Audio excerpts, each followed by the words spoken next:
बिस्मिल्लाहिर्रहमानिर्रहीम अस्सलाम वालेकुम। आज हम mathematics 11th class Punjab board उसकी जो एक्सरसाइज नंबर 10.2 है इसका क्वेश्चन नंबर 3 समझेंगे। तो क्वेश्चन नंबर 3 में वो ये कह रहे हैं कि prove that tan 45 degree plus a into tan 45 degree minus a ये 1 के इक्वल होता है। इस चीज़ को हमने प्रूव करना है। तो इसका प्रूव हम इस तरीके से करेंगे। सबसे पहले हम लेफ़्ट हैंड साइड जो है वो इस जगह पर लिख लेंगे, फिर इसके ऊपर हमने फार्मूला अप्लाई करना है। इसके ऊपर tan अल्फ़ा प्लस बीटा और इसके ऊपर tan अल्फ़ा माइनस बीटा वाला फार्मूला अप्लाई करना है। तो उस फार्मूले के मुताबिक ये जो tan होता है ये दोनों टर्म्स के साथ आ जाते हैं, यानी कि tan 45 प्लस tan a।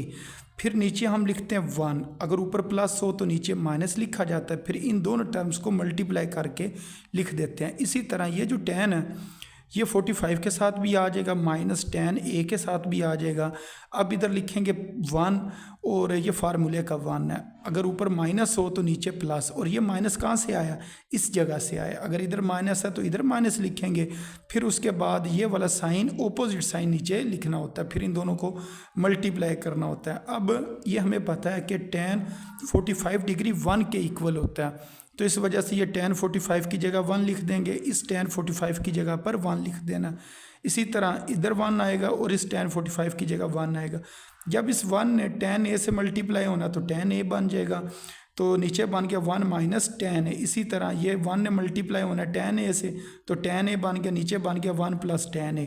अब इसके नीचे 1 माइनस tan a है, इसके ऊपर 1 माइनस tan a है, ये दोनों कैंसिल हो जाएंगे। ये 1 प्लस tan a है, इसके नीचे 1 प्लस tan a है, ये दोनों कैंसिल हो जाएंगे। जब सेम चीज़ें ऊपर नीचे कैंसिल हो जाएं तो फिर वो 1 के इक्वल होता है, और यही हमारी राइट हैंड साइड है। तो इस तरह ये जो क्वेश्चन नंबर 3 का जो फर्स्ट पार्ट था इसने सॉल्व होना था। अब इसके बाद हम क्वेश्चन नंबर 3 का जो सेकंड पार्ट है इसे देखते हैं। इसके अंदर वो ये कह रहे हैं कि प्रूव डैट, ये प्रूव करें कि tan π/4 minus theta plus tan 3π/4 plus theta ये किसके बराबर है जी? 0 के बराबर है। इस चीज़ को हमने ना प्रूव करना है। तो सबसे पहले हमने लेफ़्ट हैंड साइड इस जगह पर लिख लेनी है। तो ये हमने लेफ़्ट हैंड साइड लिख ली। अब इसके ऊपर हम फार्मूला अप्लाई करेंगे tan अल्फ़ा माइनस बीटा का। तो tan π/4 माइनस tan थीटा, तो ये tan दोनों के साथ लिख लिया। अब नीचे 1, ऊपर माइनस है तो नीचे प्लस, फिर इन दोनों टर्म्स को मल्टीप्लाई करके लिख दिया। फिर ये दरमियान में प्लस है, प्लस लिखेंगे। इसी तरह ये tan 3π/4 प्लस और ये tan थीटा इस जगह पर आ जाएगा, ऊपर प्लस है नीचे माइनस, 1 माइनस, और ये दोनों टर्म्स इधर मल्टीप्लाई हो जाएंगी। अब ये जो होता है ना tan π/4, इसका मतलब होता है tan 45 डिग्री, और जो tan 45 डिग्री है ना वो 1 के इक्वल होता है। इसी तरह tan 3π/4 इसका मतलब होता है 135 डिग्री, और tan 135 डिग्री ना -1 के इक्वल होता है। तो इसका मतलब इन दो जगह पर हमने 1 1 लिखना है, और इन दो जगह पर हमने -1 और -1 लिखना है। तो फिर ये माइनस माइनस क्या हो जाएगा? प्लस हो जाएगा। तो नीचे बन जाएगा 1 प्लस tan थीटा, इस 1 ने tan से मल्टीप्लाई होना तो tan थीटा ये आ जाएगा। तो इन दोनों के नीचे ना 1 plus tan theta, 1 plus tan theta, तो ये जो एलसीएम है इन दोनों का वो यही है 1 प्लस tan थीटा। अब ऊपर वाली टर्म इधर, ये प्लस इधर, और ये वाली टर्म इधर। अब ये ब्रैकेट्स ओपन करेंगे और ब्रैकेट के बाहर क्या है? प्लस है, इस वजह से अंदर वाले जो साइन है ना ये चेंज नहीं होंगे। तो ये -1 और ये प्लस tan थीटा। अब ये वाला -1 और ये +1 ये कैंसिल हो जाएंगे, minus tan theta plus tan theta ये कैंसिल हो गए। तो जब सारी चीज़ें एक लाइन में कैंसिल हो जाती है ना वो 0 के इक्वल होती हैं। अगर ऊपर नीचे कैंसिल हो तो वो 1 के इक्वल होती हैं, और अगर एक प्लस की हो एक माइनस की हो कैंसिल हो जाए तो 0 होती हैं। और नीचे क्या लिखा है? 1 प्लस tan थीटा। अगर किसी चीज़ के ऊपर 0 आ जाए ना तो तमाम की तमाम टर्म 0 हो जाती है। तो इसका आंसर कितना आ गया? 0 आ गया। तो यही हमारी राइट हैंड साइड है। तो इधर भी कितना है? 0 है। तो इस तरह ने इस क्वेश्चन को सॉल्व करना था। अब इसके बाद जो क्वेश्चन नंबर 3 का जो थर्ड पार्ट है इसे सॉल्व करते हैं। इसके अंदर वो ये कह रहे हैं कि prove that sine theta plus π/6 plus cos theta plus π/3 ये बराबर है काज थीटा के। इस चीज़ को हमने ना प्रूव करना है। तो सबसे पहले हमने लेफ्ट हैंड साइड इधर लिख ली, फिर इसके ऊपर ना साइन अल्फ़ा प्लस बीटा का फार्मूला लगेगा, इधर काज अल्फ़ा प्लस बीटा का फार्मूला लगेगा। ये फार्मूले मैंने इधर लिखा हुआ है कि जो साइन अल्फ़ा प्लस बीटा ये बराबर होता है साइन अल्फ़ा काज बीटा प्लस काज अल्फ़ा साइन बीटा। तो अगर इधर प्लस होना तो इधर प्लस ही आता है, इसका साइन शुरू में और आखिर में, और काज को ना दरमियान में लिखते हैं। लेकिन जो काज का फार्मूला है ना, उसके अंदर अगर इधर प्लस है तो इधर माइनस है, और बाकी दोनों काज शुरू में और दोनों साइन लास्ट के अंदर आते हैं या आखिर में आते हैं। तो ये अब दोनों फार्मूले हमने ना इधर अप्लाई करने हैं। तो इसके ऊपर साइन का फार्मूला अप्लाई किया, फिर प्लस, फिर काज का फार्मूला इधर अप्लाई किया। तो साइन अल्फ़ा काज बीटा प्लस काज अल्फ़ा साइन बीटा, अल्फ़ा से मुराद थीटा और बीटा से मुराद पाई/6 है। तो अब ये जो होता है ना पाई/6, ये आपने याद रखना है, ये 30 के बराबर होता है। जो पाई/3 है ये 60 के बराबर है, क्योंकि पाई का मतलब होता है 180। तो जब 180 डिग्री को 6 पे डिवाइड करते हैं तो 30 बन जाता है, और जब 180 डिग्री को 3 पे डिवाइड करते हैं तो 60 बन जाता है। तो ये हमने ना फार्मूला अप्लाई करके लिखा। फिर कास 30 √3/2 के बराबर है, साइन 30 1/2 के इक्वल है। इसी तरह कास 60 1/2 होता है, साइन 60 √3/2 होता है। ये वैल्यूज़ आपने ना याद करनी है। तो ये आपको आती होंगी तो फिर आप इधर ना पुट कर सकते हैं। तो अब यहाँ हमने क्या करना है, ये ब्रैकेट ओपन करनी है, क्योंकि बाकी जो है ना ये जो टर्म लिखी ना √3/2, इसको शुरू में लिख लें, बाद में लिख लें, आपकी मर्ज़ी है। ये स्टेप करना चाहें कर लें, ना भी करना चाहें तो फिर भी कोई मसला नहीं है। तो ये जो नंबर वगैरह थे ना, ये साइन के शुरू में लिख लिए। 1/2 को कास थीटा के शुरू में लिख लिया, इसी तरह 1/2 को इस कास थीटा के शुरू में लिख लिया, √3/2 को इधर शुरू में लिख लिया। अब ये हमने ब्रैकेट ओपन की, तो ये वाली टर्म प्लस किया, ये माइनस किया, ये दोनों टर्म्स ना कैंसिल हो जाएंगी। तो यहाँ पर लिखा है 1/2 कास थीटा 1/2 कास थीटा, इन दोनों में से ना कास थीटा कॉमन ले लिया। तो 1/2 प्लस 1/2 इधर आ गया, इन दोनों का एलसीएम लिया, 2 एलसीएम आ गया, और ऊपर 1 + 1 आ गया। 1 + 1 किसके बराबर होता है, 2 के, 2 / 2 1। तो अब इस 1 ने जब कास थीटा से मल्टीप्लाई होना है तो कास थीटा ही इसका आंसर आ जाना।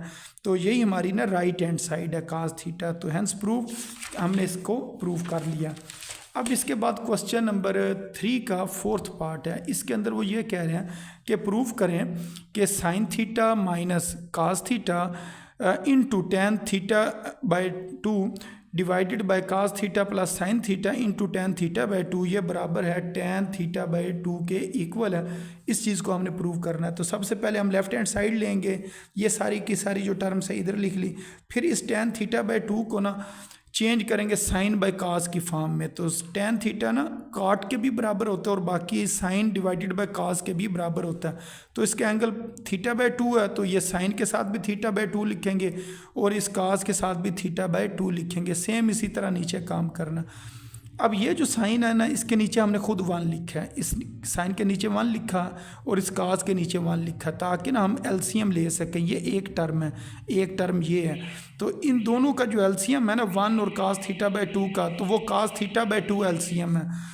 तो अब ये जो कास थीटा/2 ने ना इधर आके मल्टीप्लाई होना और इस 1 ने इसके साथ मल्टीप्लाई होना, तो ये चीज़ हमारे पास आ जाएगी। इसी तरह 1 और कास थीटा/2 का एलसीएम कास थीटा/2, इस कास थीटा/2 ने ना इस कास थीटा के साथ जाके मल्टीप्लाई होना, इस 1 ने इसके साथ मल्टीप्लाई होना, तो ये चीज़ आ जाएगी। अब दोनों का एलसीएम में ना सेम टर्म है, ये दोनों कैंसिल हो जाएंगी। बाकी ये वाली टर्म इधर लिख ली, ये वाली टर्म इधर लिख ली। अच्छा, इधर ना फार्मूला हम क्लोज कर सकते हैं। इसका साइन शुरू में, आखिर में, कास दरमियान में, इसका मतलब साइन का फार्मूला लगेगा। ये हमारा अल्फ़ा है, ये बीटा है, और अगर बीच में माइनस है तो इधर माइनस ही आएगा। कास थीटा माइनस थीटा/2 आ जाएगा। इसी तरह ये दोनों काज हैं, दोनों साइन इधर हैं, तो इसका मतलब काज का फार्मूला लगेगा। इधर प्लस है तो इधर माइनस आएगा। थीटा और थीटा/2 इधर लिखेंगे। ये अल्फ़ा, ये बीटा। तो साइन ओवर कास किसके बराबर होता है, टेन के बराबर होता है। अब थीटा में से ना थीटा/2 को माइनस करें ना तो थीटा/2 आंसर आता है। जिस तरह एक में से आधे को माइनस करें तो आधा जवाब आता है, इसी तरह थीटा में से थीटा/2 को माइनस करें तो थीटा/2 आता है। ये इस साइड पर ना सॉल्व किया हुआ है। ये देखें, थीटा माइनस थीटा/2 है, इस थीटा के नीचे 1 लिखा जा सकता है। 1 और 2 का एलसीएम 2, इस 2 ने इधर थीटा से मल्टीप्लाई होना है 2 थीटा, इस 1 ने इधर थीटा से मल्टीप्लाई होना है थीटा। 2 थीटा में से एक थीटा निकालेंगे तो ऊपर थीटा बचेगा, नीचे 2, तो थीटा/2, यानी कि ये सारी चीज़ का जो आंसर है ना वो कितना आता है, थीटा/2 आता है। यही हमारी ना राइट हैंड साइड है, टेन थीटा/2। तो इस तरह ये जो क्वेश्चन था इसने सॉल्व होना था। अब इसके बाद जो क्वेश्चन नंबर 3 का फिफ्थ पार्ट है, इसे सॉल्व करते हैं। तो इसके अंदर लिखा हुआ है 1 minus ten theta into ten phi, 1 plus ten theta into ten phi, ये बराबर है cos theta plus 5 cos theta minus 5। इसके इक्वल है, इसको हमने ना प्रूव करना है। तो सबसे पहले हम क्या करेंगे, ये जो हमारे पास लेफ्ट हैंड साइड है ना, ये हमने इधर लिख लेनी है। फिर ये टेन को चेंज करेंगे साइन ओवर काज थीटा, तो इधर थीटा थीटा लिख देंगे। ये टेन को चेंज करेंगे साइन ओवर काज, और यहाँ पर फाई है तो इन दोनों के साथ फाई आ जाएगा। सेम यही काम हमने ना नीचे करना है। तो अब इस 1 के नीचे हमने खुद 1 लिखा है और इस 1 के नीचे भी खुद 1 लिखा है, ताकि हम एलसीएम ले सकें। ये ऊपर मल्टीप्लाई हो जाएगा, ये नीचे मल्टीप्लाई हो जाएगा। अब हमने ना 1 और काज थीटा काज फाई का एलसीएम लेना है, तो यही चीज़ आएगी नीचे। इसने इधर चले जाना है, इसने इधर चले जाना है। तो जब ये इधर मल्टीप्लाई होगा तो ये आएगा काज थीटा काज फाई। 1 है, जब इससे मल्टीप्लाई होना तो यही आंसर आ जाएगा, साथ 1 लिखने की ज़रूरत नहीं है। सेम यही काम हमने इधर किया, ये इधर आ जाएगा, ये इधर आ जाएगा, और ये नीचे एलसीएम आ जाएगा। अब ये दोनों टर्म्स ना सेम है, एलसीएम वाली, ये दोनों कैंसिल हो जाएंगी। ये वाली टर्म ऊपर आ जाएगी, ये वाली नीचे आ जाएगी। तो जिसके शुरू में दोनों काज हों और लास्ट के ऊपर साइन हो, तो वो काज का फार्मूला होता है। अगर दरमियान में माइनस हो तो इधर प्लस आता है, ये प्लस है तो इधर माइनस आएगा। तो यही हमारी ना राइट हैंड साइड थी, इसको हमने इस तरह ना प्रूव करना था, और ये हमने इसको प्रूव कर लिया था। अब हम लिख देंगे हैंस प्रूव। तो ये इस तरह क्वेश्चन ने सॉल्व होना था। तो इस तरह ये जो क्वेश्चन नंबर 3 था, ये सॉल्व करना था। तो उम्मीद है आपको इन क्वेश्चंस की समझ आ गई होगी।